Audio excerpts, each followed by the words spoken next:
Baiklah jamaah sekalian, kita masuk pada bagian tafsir per ayat untuk surah Al-Ma'un. Dan seperti pembahasan surat-surat yang sebelumnya, kita akan terlebih dahulu melihat apakah ada riwayat tentang sabab nuzul untuk surah Al-Ma'un ini. Apakah ada penyebab diturunkannya surah Al-Ma'un ini? Sehingga dengan mengetahui sababun nuzul, kita akan lebih memahami setiap ayat daripada surah Al-Ma'un. Dan ternyata ketika kita melihat nuzul untuk surah Al-Ma'un, ada 3 pendapat para ulama. Ada yang mengatakan Makkiyah, dan itu merupakan pendapat jumhur.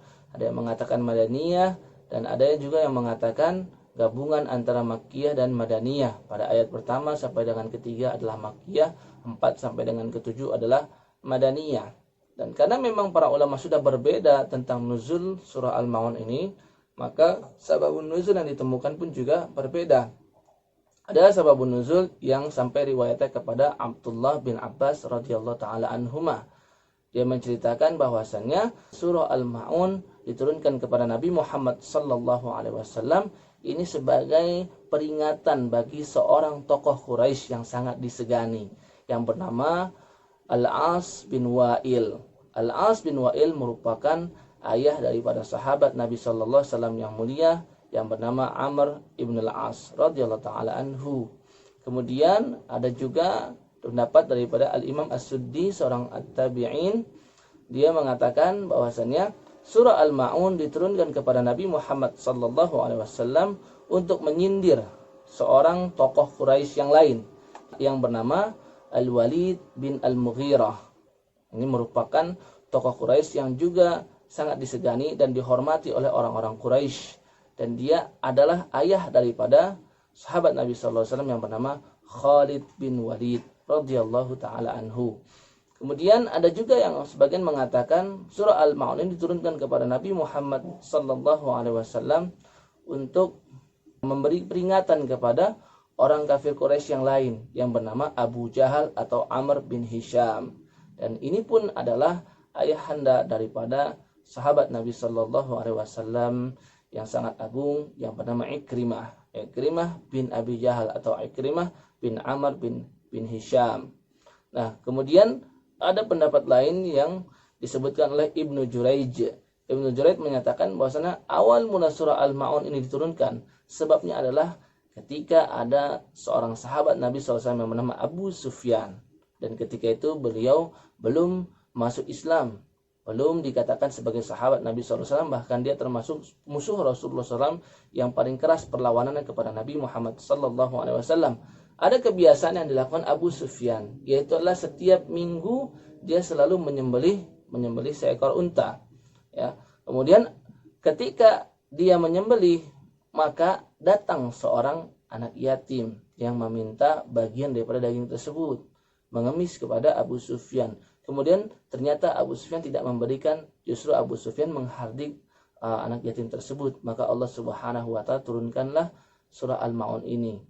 Kemudian bagi para ulama yang berpendapat bahwa surah Al-Ma'un adalah surah Madaniyah, maka mereka mengambil riwayat Ibnul Munzir yang mengatakan bahwasannya ketika para sahabat Nabi SAW sudah berada di Madinah, kemudian di sana banyak orang-orang munafik, maka mereka adalah orang-orang yang malas dan enggan untuk melaksanakan sholat.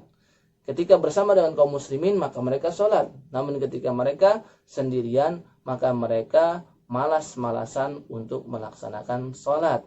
Itu kenapa Allah Subhanahu wa ta'ala turunkan fawailun lil musallin alladzina hum an salatihim sahun alladzina hum yura'un wa yamna'unan ma'un, menyebutkan sifat-sifat orang-orang munafik. Nah, kita langsung melihat surah Al-Ma'un secara umum, secara keseluruhan, ini merupakan surat yang sangat komplit. Kenapa saya katakan komplit? Karena surah ini mencakup 3 bagian penting, yang mana 3 hal ini merupakan unsur terpenting di dalam Al-Quranul Karim, yaitu ada pembahasan tentang akidah, ada pembahasan tentang ibadah, dan ada pembahasan tentang akhlak. Dan Al-Quranul Karim isinya tidak jauh daripada tiga unsur penting ini. Kita lihat di ayat yang pertama, ini membahas tentang akidah. Kemudian ayat yang kedua dan ayat yang ketiga dan ayat yang ketujuh ini membahas tentang akhlak. Kemudian ayat yang keempat, ayat yang kelima, dan ayat yang keenam ini adalah pembahasan tentang salat. Langsung kita masuk ke ayat yang pertama. Allah Subhanahu wa taala berfirman, "Ara'aital ladzi yukadzibu bid-din." Yang maknanya, tahukah engkau Muhammad orang yang mendustakan ad-din? Allah Subhanahu wa taala membuka ayat ini dengan kata ara'aita. Ara'aita berasal dari ra'a yara, artinya melihat. Kemudian ditambahkan hamzah di awal yang menunjukkan pertanyaan atau istifham. Sehingga maknanya kurang lebih kalau kita artikan secara letter adalah, apakah kamu Muhammad melihat? Atau apakah kamu Muhammad memperhatikan? Kemudian diterjemahkan dalam bahasa Indonesia agar lebih enak didengar oleh orang Indonesia, diterjemahkan dengan tahukah engkau wahai Muhammad. Karena pengetahuan itu berasal dari melihat terlebih dahulu. Ketika sudah melihat maka menjadi tahu. Al-Imam Asy-Syaukani di dalam tafsir beliau Fathul Qadir Al-Jami' baina fannay riwayah wa dirayah fi ilmi tafsir, beliau menyatakan makna ara'aita di dalam Al-Qur'an adalah keheranan. Kenapa ada orang yang mendustakan agama? Dan ara'aita pada ayat yang lain ini menunjukkan keheranan. Nah, ini kata Al-Imam Asy-Syaukani dalam kitab tafsir beliau. Maka kita lihat kata yukadzibu biddin. Kadzaba yakdzibu, ya. Ini adalah artinya berbohong. Kemudian ditambahkan kadzaba yukadzibu, ditambahkan dengan tasydid atau syiddah, artinya adalah mendustakan. Ya, dimaksud mendustakan istilah mendustakan secara batin maupun secara zahir. Artinya adalah mendustakan dalam masalah urusan akidah ataupun mendustakan dalam urusan amal yang zahir. Nah, kemudian ad-din. Nah, disinilah yang para ulama berbeda pendapat tentang mana ad-din. Kalau kita lihat pada terjemahan mushaf, maka kita akan temukan ad-din itu artinya agama. Padahal sebenarnya ada dua pendapat ulama tentang ad-din. Pendapat yang pertama, ad-din itu memang artinya adalah agama. Ini sesuai dengan beberapa ayat di dalam Al-Qur'anul Karim yang digunakan oleh Allah Subhanahu wa taala dengan makna agama. Yaitu misalkan kita lihat pada surah Yunus, surah nomor ke-10 pada ayat ke-105. Allah Subhanahu wa taala berfirman kepada Nabi Muhammad sallallahu alaihi wasallam, wa an aqim wajhaka lid-dini hanifa wa la takunanna minal musyrikin. Hadapkanlah wajahmu wahai Muhammad kepada agama lid-dini hanifa, yang lurus, wa la takunanna minal musyrikin, dan janganlah kamu termasuk orang-orang yang musyrik yang menyekutukan Allah Subhanahu wa taala. Di sini makna ad-din adalah makna agama. Namun ada mufassirin yang lain yang berpendapat bahwasannya arti ad-din pada surah Al-Ma'un ayat yang pertama adalah hari pembalasan, yaitu adalah hari kiamat ketika Allah Subhanahu wa taala membalas perbuatan-perbuatan yang baik dengan kebaikan dan membalas perbuatan-perbuatan buruk juga dengan keburukan. Nah, dan Allah Subhanahu wa taala adalah zat sebaik-baik pembalas. Maka kita lihat alasan-alasan para ulama. Di antara mereka menyebutkan bahwasannya kata ad-din di dalam Al-Qur'an Karim tidak hanya digunakan untuk agama, namun juga digunakan untuk makna hari pembalasan. Tidak perlu jauh-jauh kita buka Quran surah yang pertama, surah Al-Fatihah, yaitu Allah Subhanahu wa berfirman, Maliki yaumiddin, yang merajai hari pembalasan. Di situ bukan maknanya hari agama, tapi hari pembalasan.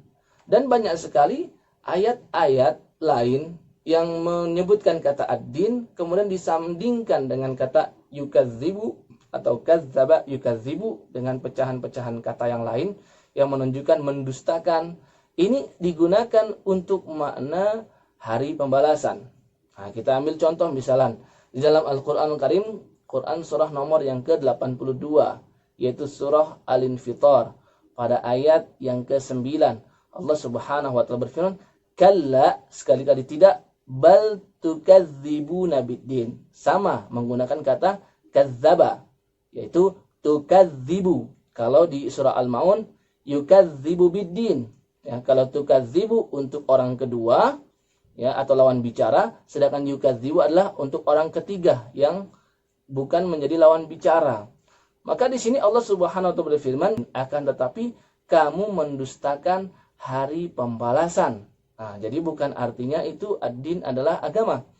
Kemudian di surat yang lain misalkan kita lihat di surah At-Tin, surah nomor yang ke-95 pada ayat yang ke-7, Allah Subhanahu wa taala berfirman, "Fama yukadzibuka ba'du bid-din." Maka apa yang menyebabkan mereka mendustakanmu wahai Muhammad tentang hari pembalasan?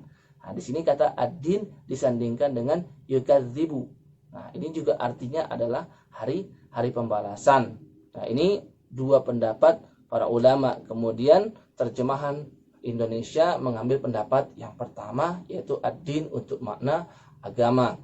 Adapun ayat pertama ini, meskipun sebenarnya diperuntukkan bagi orang-orang kafir Quraisy, maka sesungguhnya ini juga mengarah kepada orang-orang generasi setelah kaum Quraisy, yaitu semua orang-orang yang mendustakan agama Islam dan semua orang-orang yang mendustakan hari pembalasan yang telah ditentukan oleh Allah Subhanahu wa taala. Mereka inilah orang-orang yang mengatakan bahwasanya Allah Subhanahu wa taala tidak akan mampu mengembalikan lagi, atau mereka mengatakan hidup ini cuma sekali, maka kalau sudah menjadi jasad yang tidak bernyawa tidak akan dikembalikan lagi. Tidak ada itu yang namanya hari pembalasan dan lain sebagainya. Ini merupakan ungkapan-ungkapan yang sebenarnya sudah pernah diucapkan oleh orang-orang Quraisy terdahulu. Kita lihat misalkan di Quran surah Al-Waqi'ah, surah nomor ke-56.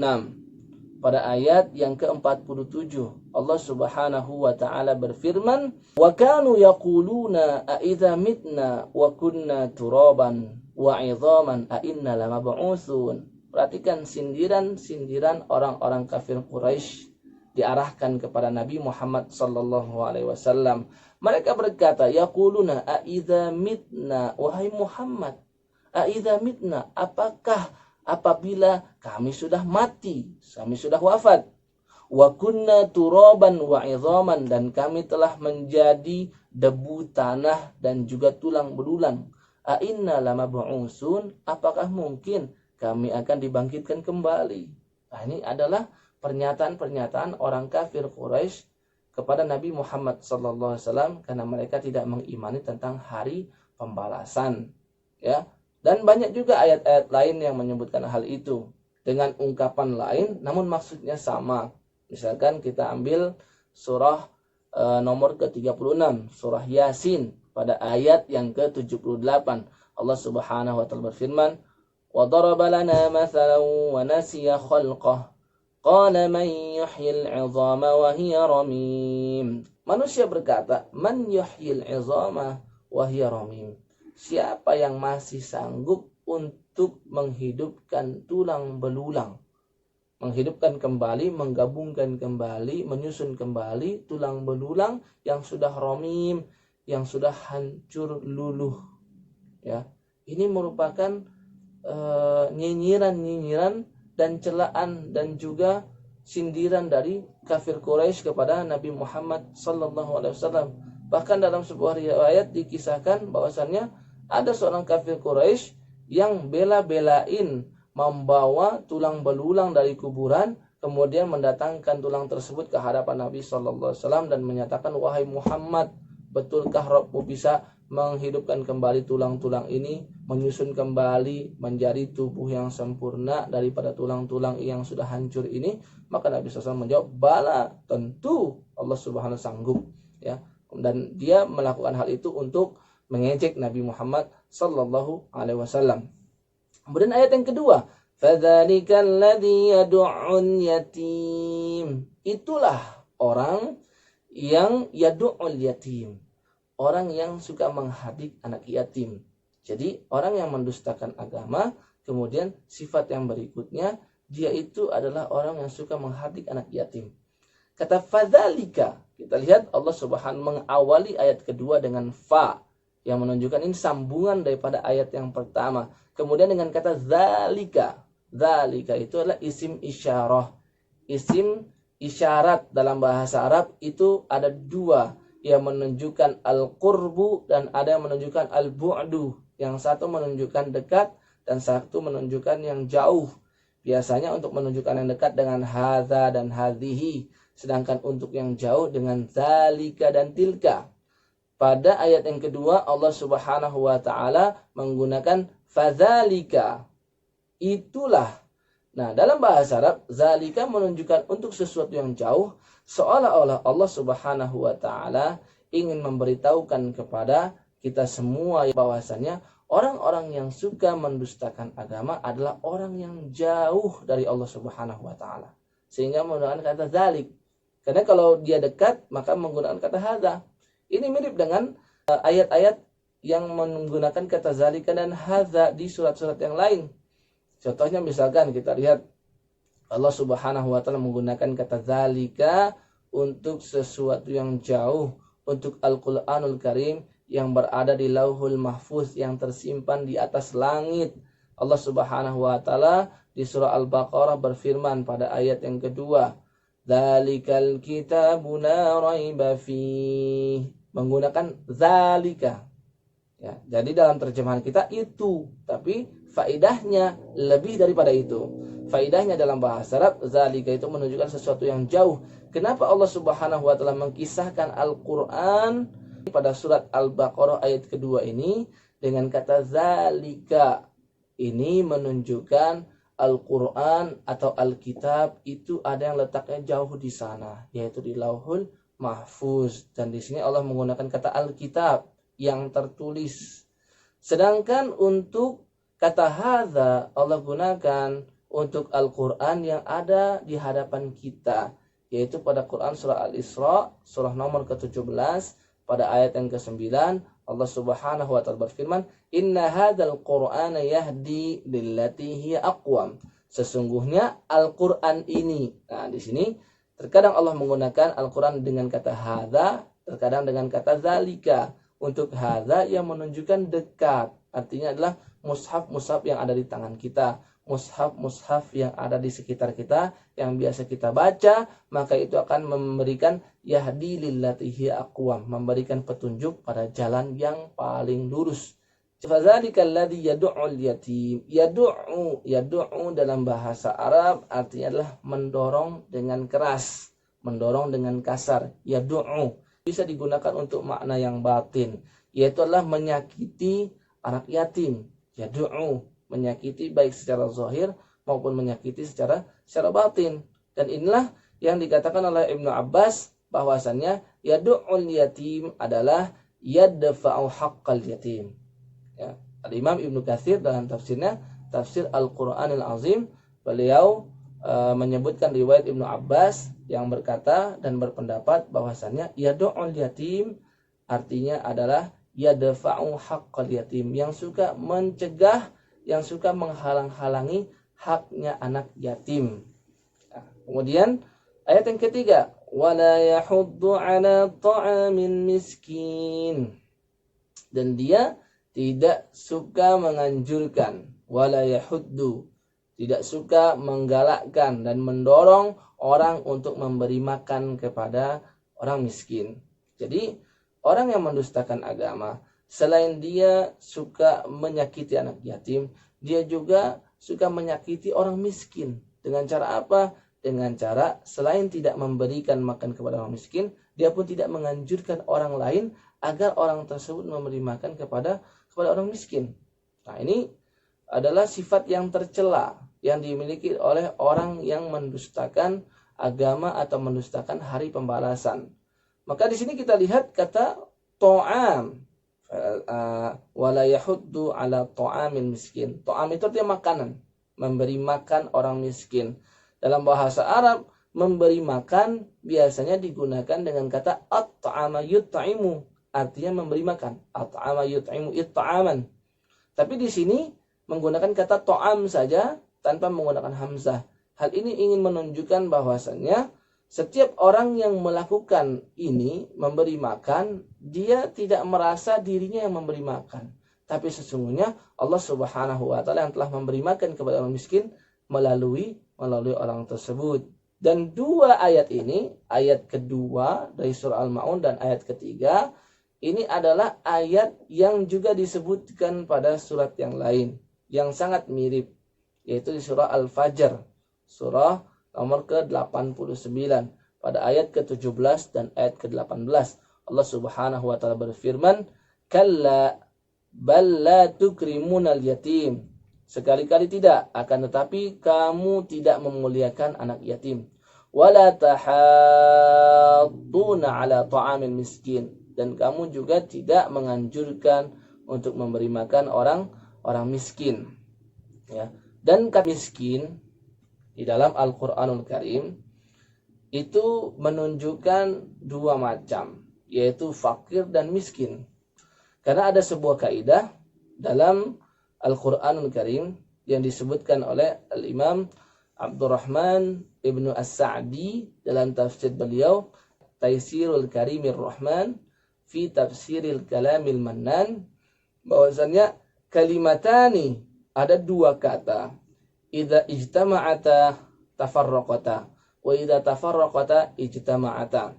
Dua kata di dalam Al-Qur'anul Karim ketika dia disebutkan bersamaan dalam satu ayat atau dalam satu konteks kisah, maka dia menunjukkan sesuatu yang berbeda. Masing-masing memiliki makna istilahnya. Adapun ketika salah satunya disebutkan, maka itu menunjukkan dia semakna. Nah, ini seperti antara fakir dan miskin. Kalau fakir dan miskin disebutkan kedua-duanya dalam satu ayat atau dalam satu konteks kisah, maka ini menunjukkan fakir itu memiliki makna sendiri dan miskin memiliki makna sendiri. Nah, kita lihat misalkan pada Quran surah nomor ke-9, surah At-Taubah ke-60. Allah Subhanahu wa taala berfirman tentang 8 golongan yang berhak mendapatkan zakat, yaitu adalah innamas shadaqatu lil fuqara'i wal masakina. Sesungguhnya zakat itu hanyalah diperuntukkan untuk para orang-orang fakir, orang-orang miskin, wal amilina 'alaiha, para amil zakat yang mengumpulkan zakat. Kemudian wal mu'allafati qulubuhum, orang-orang mu'allaf. Kemudian wa fir riqabi, para budak yang ingin membebaskan dirinya. Wal gharimina, orang-orang yang berhutang. Kemudian wal gharimina wa fi sabilillahi wa badis sabil, orang-orang yang berjihad di jalan Allah Subhanahu wa taala, dan ibnus sabil, orang-orang musafir. Maka di sini Allah menggabungkan dalam satu ayat, ada disebutkan kata fakir yaitu fuqara, kemudian ada orang miskin yaitu masakin. Nah, ini menunjukkan antara fuqara dan masakin adalah dua golongan yang berbeda. Itulah kenapa para ulama menyebutkan yang disebut dengan fakir dia lebih buruk kondisinya dibandingkan orang miskin. Kalau orang miskin memiliki penghasilan, memiliki profesi, namun profesi ini tidak mampu menghidupkan dia atau tidak mencukupi kebutuhan dia dan keluarganya. Adapun kalau orang fakir, dia tidak sama sekali memiliki penghidupan, sehingga kondisinya lebih buruk dibandingkan orang-orang miskin. Namun ketika kata miskin sendirian atau kata fakir sendirian disebutkan dalam sebuah ayat, maka ini maknanya sama, fakir dan miskin.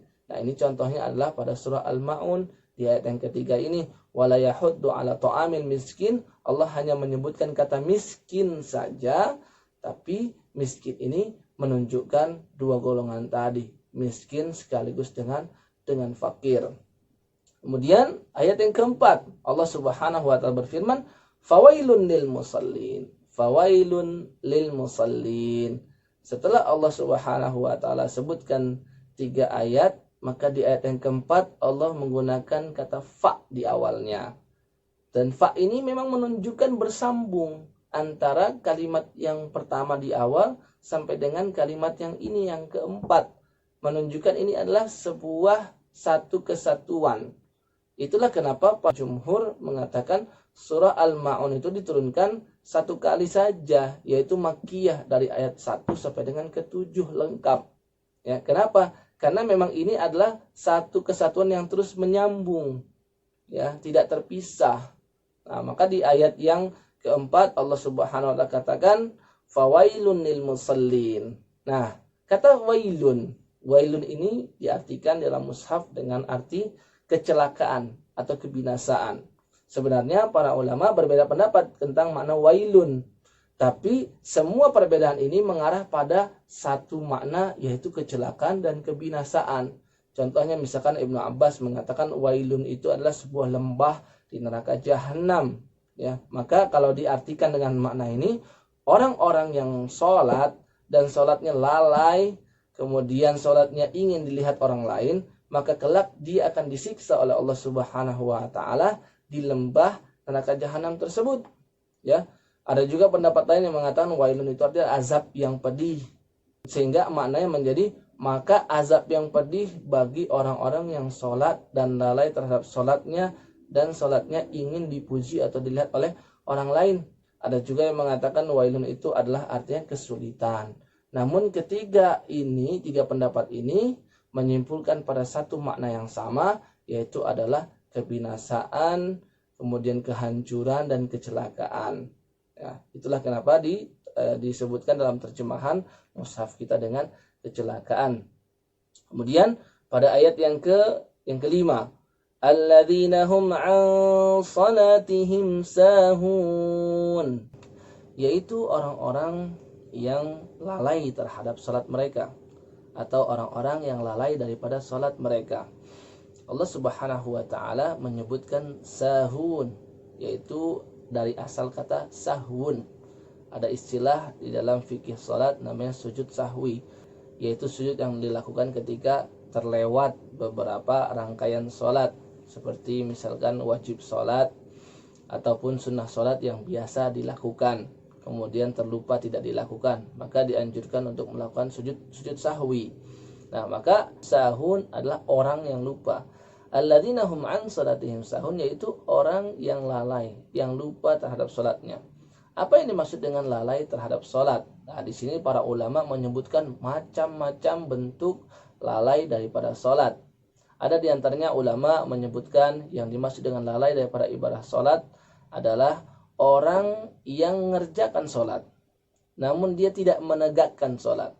Jadi aktivitas salat yang dilakukan sesungguhnya tidak dianggap sebagai menegakkan salat. Sedangkan di dalam Al-Qur'anul Karim perintah-perintah salat itu selalu disandingkan dengan kata-kata aqama atau iqamatu. Itu artinya mendirikan salat. Namun ada orang yang dianggap oleh Allah Subhanahu wa Ta'ala sebagai orang yang lalai terhadap salat. Kenapa? Karena dia tidak mendirikan salat, meskipun sebenarnya jasadnya melakukan gerakan salat, kemudian lisannya mengucapkan bacaan-bacaan salat, namun hatinya tidak bersama di dalam salatnya. Hatinya berada di tempat yang lain. Hatinya tidak berada di masjid, hatinya berada di pasar, hatinya berada di rumah, meskipun jasadnya sedang bersama kaum muslimin berada di masjid. Inilah salat yang dilakukan seseorang ketika salatnya ini tidak khusyuk. Salatnya itu diganggu oleh syaitan. Karena Nabi sallallahu alaihi wasallam bersabda di dalam hadis riwayat Al-Imam Al-Bukhari dari sahabat yang bernama Abu Hurairah radhiyallahu taala anhu, "Idza nudiya lis-salati adbara asy-syaitanu wa lahu duratun hatta la yasma' ta'dzin." Ketika azan dikumandangkan, maka syaitan akan lari. Azan dikumandangkan di masjid, maka syaitan yang berada di masjid dan di sekitarnya maka akan segera lari terbirit-birit, walahu durat, sampai mengeluarkan kentut saking takutnya dan saking tidak mau mendengarkan azan yang dikumandangkan oleh muazzin. Kemudian ketika dikumandangkan, kemudian setelah selesai azan, maka mereka pun datang kembali ke masjid, mengganggu kaum muslimin. Mengganggu apa? Yang ketika disunnahkan antara azan dan iqamat untuk berdoa, maka dibisikkan oleh syaitan agar tidak berdoa. Ketika disunnahkan untuk berzikir, maka pun juga dilalaikan oleh syaitan. Kemudian setelah itu dikumandangkan iqamat, maka syaitan pun lari lagi. Setelah iqamat selesai, kemudian syaitan kembali lagi mengganggu kaum muslimin yang melaksanakan ibadah sholat. Maka syaitan pun berkata dalam pikiran orang-orang yang sedang sholat, uzkur kaza lima lam yakun yazkur, kenapa kamu tidak mengingat ini, kenapa kamu tidak mengingat itu, dan lain sebagainya. Sampai-sampai kata Nabi sallallahu alaihi wasallam, hatta yadhalla rajulu la yadri kam shalla, sampai-sampai orang tersebut tidak ingat sudah berapa rakaat dia melakukan sholat. Ada lagi ulama yang menyebutkan di antara kelalaian seseorang terhadap sholatnya adalah ketika dia mengerjakan ibadah sholat namun tidak mengharapkan pahala dari Allah Subhanahu wa Ta'ala. Yang dia harapkan adalah profit-profit duniawi, keuntungan-keuntungan duniawi. Misalkan ada orang yang sholat dengan tujuan agar dikatakan dia adalah ahli ibadah. Dia perbaiki sholatnya, dia perbagus, dia perlama sholatnya, sehingga orang-orang melihat dia, kemudian dia pun mendapat pujian dari orang bahwasanya dia adalah orang yang alim, dia adalah orang yang abid, orang yang ahli ibadah. Ada juga mungkin orang datang ke masjid melaksanakan sholat dengan tujuan agar selepas sholat dia segera mengemis-ngemis di depan masjid, ya, sedangkan ibadah sholat yang dia lakukan tujuannya untuk meminta-minta kepada kaum muslimin. Nah, ini bentuk lalai terhadap sholat. Ada juga ulama yang menyebutkan bahwasannya yang disebut dengan melalaikan sholat adalah meremehkan waktu sholat, meremehkan sehingga waktu sholat yang sudah disediakan oleh Allah Subhanahu wa Ta'ala dia kerjakan sholat tersebut di masa akhirnya atau di injury time sebelum masuk ke waktu sholat yang lain. Dan ini merupakan sholat yang biasa dilakukan orang munafik, tidak melaksanakan sholat zuhur dan sholat asar kecuali ketika sudah menjelang maghrib, tidak melakukan sholat maghrib kecuali sudah menjelang isya, dan tidak melakukan sholat isya kecuali sudah menjelang waktu subuh. Nabi SAW sampaikan, tilka sholatul munafik, tilka sholatul munafik, tilka sholatul munafik. Itu merupakan sholat yang biasa dilakukan oleh orang munafik. Itu merupakan sholat yang biasa dilakukan orang munafik. 3 kali Nabi SAW sampaikan. Kemudian kata Nabi SAW, apa yang dilakukan orang munafik yaitu yajlis, duduk, yarqubus syams, menunggu matahari sampai dengan matahari itu sudah mulai bergeser dan sudah hendak tenggelam, baru dia laksanakan sholat zuhur dan asar digabungkan. Kemudian kata Nabi SAW, dia qama fana qara arba'an. Dia berdiri sholat dengan cara mematuk sebanyak 4 kali. Nabi SAW memberikan perumpamaan orang munafik yang sholat sesaat sebelum masuk waktu sholat maghrib. Maka dia sholat dengan cepat-cepat karena dikhawatirkan akan masuk sholat berikutnya, yaitu sholat maghrib. Sholat sebanyak 4 rakaat dengan cara mematuk-matuk, yaitu cepat-cepat sholatnya. La yadhkurunallaha fiha illa qalila. Dia tidak mengingat Allah Subhanahu dalam sholatnya kecuali hanya sebentar saja atau hanya sedikit.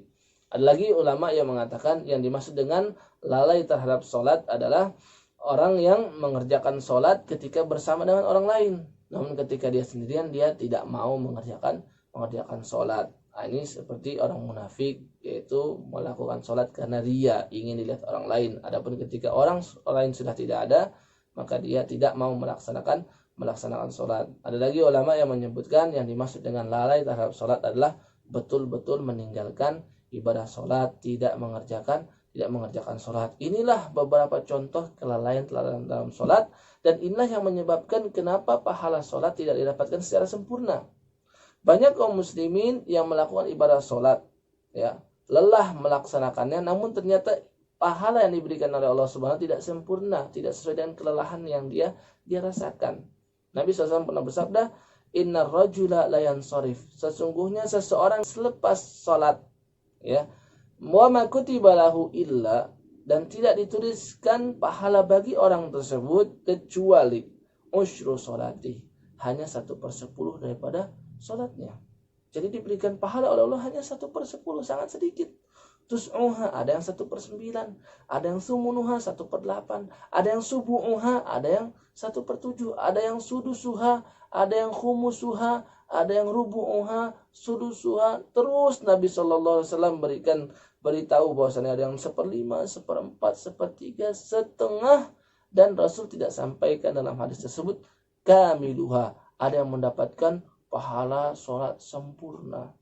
Nah, ini karena banyak sekali kaum muslimin yang melupakan dan melalaikan sholat. Kemudian yang berikutnya ayat alladzina hum yura'un, yaitu adalah orang-orang yang ketika sholat dia ingin pamer, ingin dilihat orang lain, berbuat riya dalam ibadah sholat. Nah, ini adalah kebiasaan orang-orang munafik. Allah Subhanahu wa Ta'ala sampaikan pada Quran surah An-Nisa di ayat ke-142. Allah Subhanahu wa taala berfirman, "Innal munafiqina yukhadi'una Allah wa huwa khadi'uhum wa idza qamu ila sholati qamu kusala yura'una an-nasa wa la yadhkuruna Allah illa qalila." Sesungguhnya orang-orang munafik itu menipu Allah Subhanahu wa taala, padahal pada hakikatnya Allah yang menipu mereka. Wa idza qamu ila sholati qamu kusala. Kalau hendak melaksanakan salat maka mereka melaksanakannya dalam kondisi yang berat, enggan dan malas untuk melaksanakan salat.